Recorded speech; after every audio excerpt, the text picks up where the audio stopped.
Now our next topic is converse of Thales theorem, that is BPT. हमने आपको पिछले video में बताया था थेल्स थ्योरम के बारे में।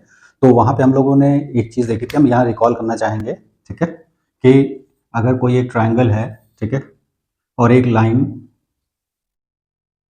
इस एक साइड के पैरेलल ड्रॉ की जाती है, that is A B C D E. अगर डी ई बी सी के पैरेलल है तो ये लाइन इन दोनों को, that is A D by D B is equal to A E by E C. मतलब ये लाइन इन दोनों साइड्स को इस इक्वल सेम रेशियो में डिवाइड करेगी। ओके, मतलब इधर की लेंथ का जो रेशियो होगा और इधर की लेंथ का जो रेशियो होगा वो दोनों आपस में इक्वल होंगे। यही हमारा थेल्स थ्योरम था जो हम लोगों ने पिछले वीडियो में पढ़ा था। ठीक है, अब इसी का उल्टा होगा। उल्टा क्या होगा कि अगर एक स्ट्रेट लाइन टू साइड्स को डिवाइड कर रही है सेम रेशियो में, तो आप ये प्रूव कीजिए कि D is parallel to B C, D is parallel to B C. ठीक है, तो क्योंकि थेल्स थ्योरम ये कह रहा है कि अगर ये पैरेलल है तो ये रेशियो होगा। ध्यान दीजिएगा, तो इसका मतलब अगर हमको ये रेशियो गिवन है तो हमें ये पैरेलल प्रूव करना है। तो अगर ये रेशियो गिवन है, ठीक है, तो उसके अकॉर्डिंग हम इसको प्रूव करने का प्रयास करेंगे। तो लेट अस स्टार्ट। अब नोट कीजिए, हमारा कन्वर्स ऑफ थेल थ्योरम का स्टेटमेंट क्या होगा इसके according. If a line divides any two sides of a triangle in the same ratio then the line must be parallel to the third side. मतलब अगर ये line equal ratio में इन दोनों sides को डिवाइड कर रही है तो ये line D E B C के पैरेलल होनी चाहिए। ठीक है, तो इसका मतलब अकॉर्डिंग टू द स्टेटमेंट हमें गिवन क्या है, what is given, given A D divided by D B is equal to A E divided by E C. ठीक है, ये हमें गिवन है। ठीक है, अब हम क्या करेंगे, कॉन्ट्राडिक्शन से इसको प्रूव करेंगे। ठीक है, कैसे, देखिए हम ये मान लेते हैं कि सपोज कीजिए कि डी वाली लाइन पैरेलल नहीं है। ओके, तो कौन सी लाइन पैरेलल हो सकती है, हो सकता है कि ये लाइन पैरेलल हो। ठीक है, जो हमने न्यू लाइन ड्रॉ की, सपोज कर लीजिए इसको हमने मान लिया एफ। ठीक, अब अगर हम ये मान के चल रहे हैं कि डी ई पैरेलल नहीं है, जैसा कि क्वेश्चन में दिया है, तो ये तो गिवन ही है, लेकिन हम ये मान रहे हैं कि अगर वो पैरेलल नहीं है और हमने मान लिया कि एफ डी एफ वाली लाइन पैरेलल है, तो इसका मतलब ये हुआ अकॉर्डिंग टू थेल्स थ्योरम हमें क्या मिलेगा, if D F is parallel to B C. ठीक है, then by Thales theorem what we get, A D divided by D B is equal to A F divided by F C. ठीक है, so this ratio was given to us and this ratio we have got it. okay, लेकिन इन दोनों ratio में हम ये देख रहे हैं कि AD upon DB, AD upon DB ये दोनों रेशियो इक्वल है। ठीक है, तो अगर ये दोनों रेशियो इक्वल है, इसका मतलब इक्वेशन 1 और इक्वेशन 2 को हम क्या कर सकते हैं, इक्वेट कर सकते हैं।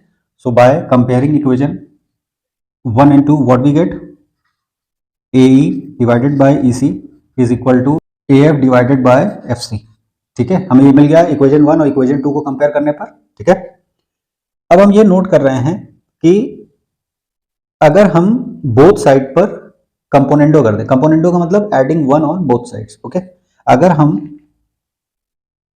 +1 बोथ साइड पे कर दें, that is AE divided by EC +1 is equal to AF divided by FC +1। ठीक है, तो हम ये नोट कर रहे हैं कि EC यहाँ क्रॉस मल्टीप्लाई हो जाएगा, FC यहाँ पे क्रॉस मल्टीप्लाई हो जाएगा और दोनों तरफ के रेस्पेक्टिव एलसीएम आएंगे। ठीक है, तो that is AE plus EC divided by EC is equal to AF plus FC divided by FC। ठीक है ना, अब नोट करने वाली बात क्या है, AE plus EC, AE plus EC, तो दोनों की लेंथ अगर हम ज्वाइन करेंगे we will get the side EC। Okay, तो that is AC divided by EC। ठीक है, इज इक्वल टू, अब यहां देखते हैं न्यूमरेटर में क्या है, AF प्लस FC। तो A से F और F से C, इसको भी अगर दोनों को ज्वाइन करेंगे दोनों सेगमेंट्स को, तो हमें पूरी फुल लेंथ AC हमें मिल जाएगी। ओके, तो that is we are getting AC divided by FC। Okay, अब हम यहां देख रहे हैं कि both the numerators are equal, what we are getting, next step we are seeing that AC and AC are getting cancelled, what we are left with, EC is equal to FC। ठीक है, भाई ये cancel हो गया, 1 upon आ गया, दोनों के reciprocal अगर इक्वल हैं तो दोनों क्वांटिटीज इक्वल हो गई। ओके, या क्रॉस मल्टीप्लाई करके इक्वल कर दीजिए। ठीक है, अब आप नोट कीजिए ईसी और एफसी इक्वल है, मतलब ईसी और एफसी दोनों इक्वल हैं।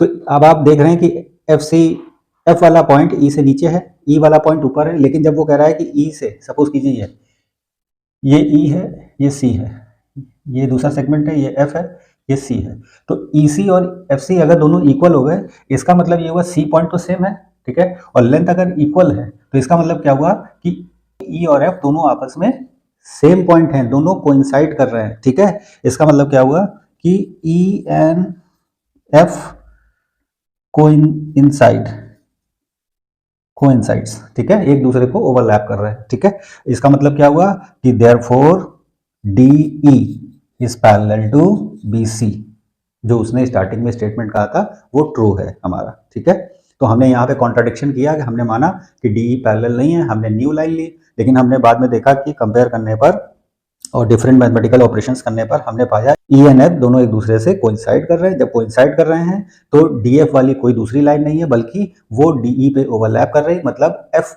आपका ई वाला ही पॉइंट है, इसलिए DE is parallel to BC and this is converse of theorems theorem and this is proved. Okay, this is proved. Okay, I hope you got it.